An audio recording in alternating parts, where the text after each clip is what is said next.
O ex-presidente Lula afirmou que sua causa, né, que uma das metas, um dos objetivos dele, caso seja eleito, é devolver ao povo brasileiro o direito de fazer 3 refeições por dia. Pode rodar aí. Eu preferia ficar numa lua de mel mais longa. Não, eu digo todo dia, quando a gente tem uma causa, a gente não fica velho. Não é a idade que faz a gente ficar velho, é a falta de uma causa. Quando você tem uma causa e que você levanta todo dia compromissado com aquela causa, eu digo, eu tenho uma causa. Uma causa é devolver ao povo brasileiro a democracia, o direito de comer 3 vezes ao dia, o direito de trabalhar e o direito de produzir alimento para nós e para o mundo. Não é possível que esse país tenha retrocedido tanto. Não é possível esse país comprando, pegando osso na fila do açougue, pegando carcaça de frango. Não é possível que a capacidade de produção que o povo brasileiro tem.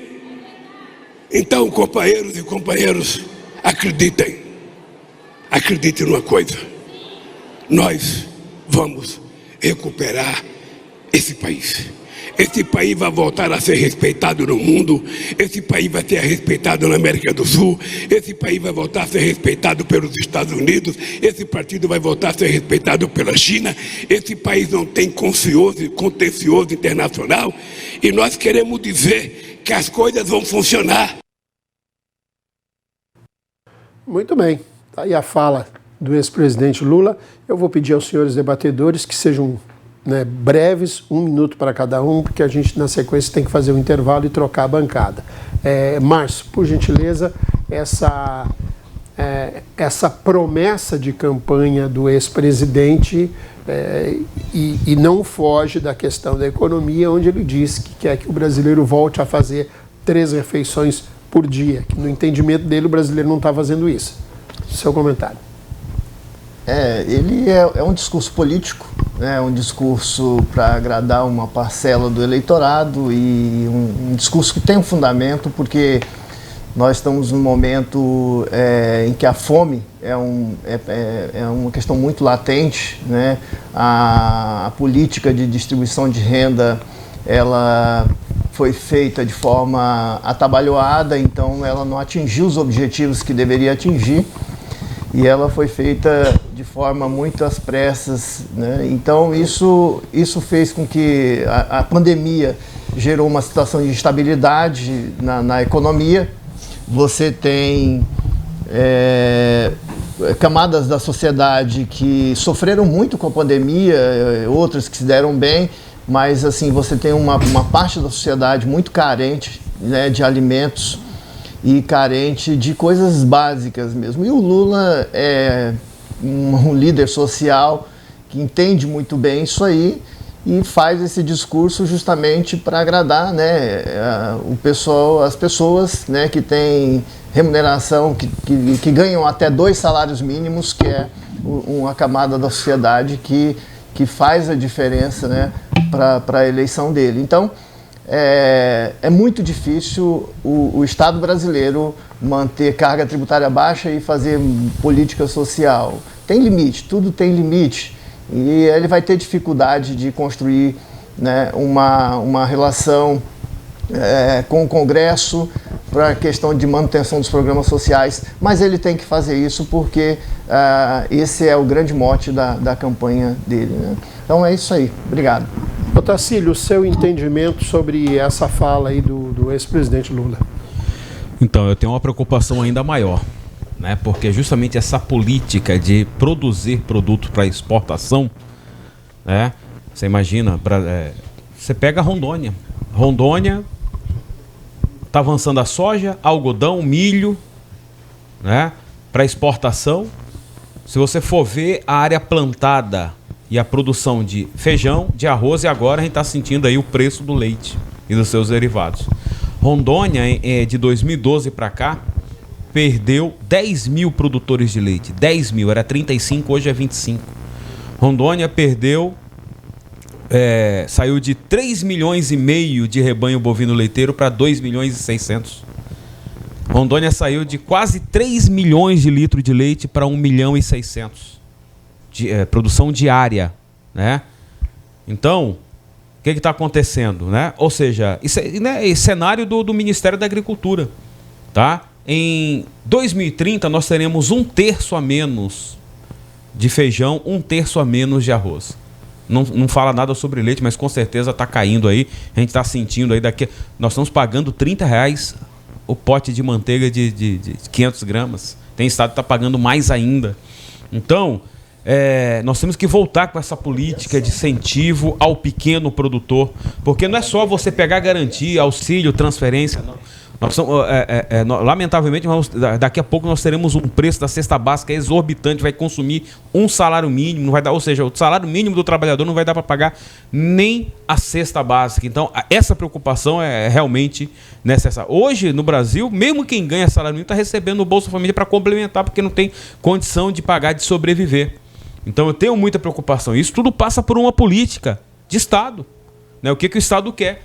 Às vezes por isso que eu sempre falo, olha, você passando a cobrar 1, 2, 3, 4% de um tributo sobre os produtos exportados, né? Você, além de arrecadar um recurso, você inibe um pouco esse tipo de cultura, vai cair um pouquinho, muito pequeno mesmo, contém um avanço dele, porque a soja vai tomar tudo isso aqui, pessoal. A soja vai tomar toda essa região. Em pouco tempo nós teremos gado leiteiro. E para quê? Para vender para outros países? Cadê um governo que fala tanto de soberania? Uma das principais soberanias que todo mundo, Estados Unidos sempre falou, a soberania nacional, a soberania alimentar, a segurança alimentar da sua população. Estados Unidos subsidiam sua agricultura para abastecimento interno, né? E isso eu até concordo com o candidato, né, presidente Lula, porque passa por tudo isso aí. E não adianta você criar auxílio, bolsa aquilo, não. Se você não adotar esse tipo de política, não mudar essa condução da política agropecuária brasileira, do agronegócio aí, nós vamos ter... Há espaço para todo mundo, pessoal. Você tem que definir esses espaços. Não podemos tomar toda a nossa área agricultável apenas para a cultura de exportação. Muito bem, Ramon Cujuí, seu comentário sobre a fala do presidente Lula e do ex-presidente Lula e do candidato Lula agora. O Cícero, Lula, essa promessa é uma promessa que Lula entregou no primeiro mandato. Ele dizia, o triste é você chegar em 2022, depois de 20 anos de campanha, se você volta na campanha da primeira eleição do presidente Lula, ele diz exatamente isso. A nossa meta de governo, estarei feliz se, quando eu sair do governo, o povo estiver comendo de manhã, de tarde e de noite, fazendo as 3 refeições diárias. E isso o Brasil havia conseguido. O que nos entristece é que 20 anos depois a gente devia aqui estar falando de política industrial, de crescimento econômico, né, de estratégias diferenciadas para o país, e nós voltamos ao problema da fome de 20 anos atrás, tanto que Lula volta agora e repete a mesma coisa. Por quê? Porque a situação agora continua caótica. O povo brasileiro voltou ao processo da fome. Em 2014, a ONU havia declarado que o Brasil saiu do mapa da fome e agora voltou ao mapa da fome, o que é um desastre para o país. A gente espera que as políticas sociais que precisam ser mantidas vão ser discutidas com os governadores, e o presidente Lula tem apontado para isso. Ele tem dito que o primeiro dia de mandato é para chamar os governadores para fazer uma pactuação sobre o país, uma pactuação sobre o crescimento econômico, e ele colocou o sinal, ele diz assim, olha, vamos ver quais as obras importantes nos estados para a gente começar a ativar a economia. Porque a gente sabe que uma estratégia rápida de ativação da economia e de transferência de renda para o trabalhador de menos qualificação é você ativar grandes obras, né? E isso é da teoria keynesiana já do começo do século passado. Os americanos sempre adotam Keynes quando a economia está com problema, e Keynes agora é muito útil para o caso brasileiro, né? Então, assim, é uma proposta que vai ser colocada e que é fundamental. Acabou a eleição, a capacidade do presidente Lula de juntar gente, de conversar e obter resultados, ela é muito grande.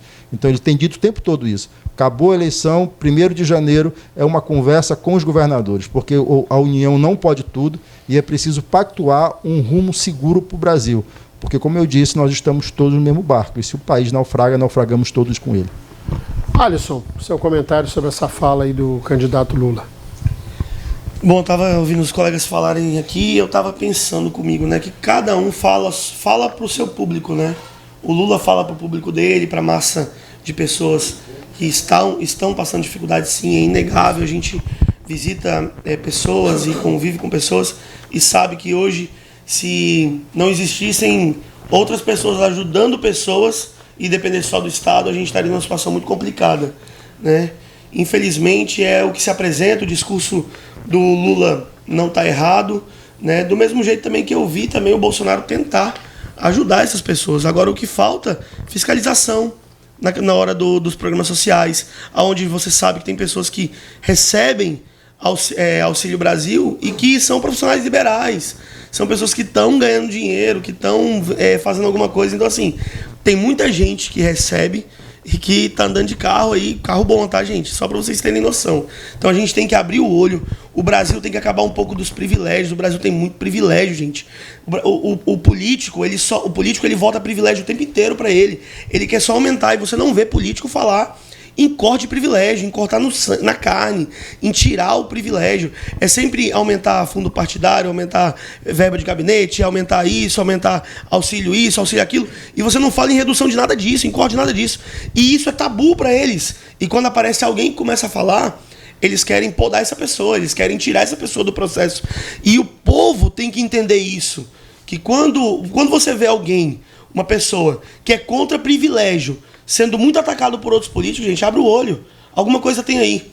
Então essa é a mensagem que eu quero deixar para os telespectadores, para ficarem de olho nisso.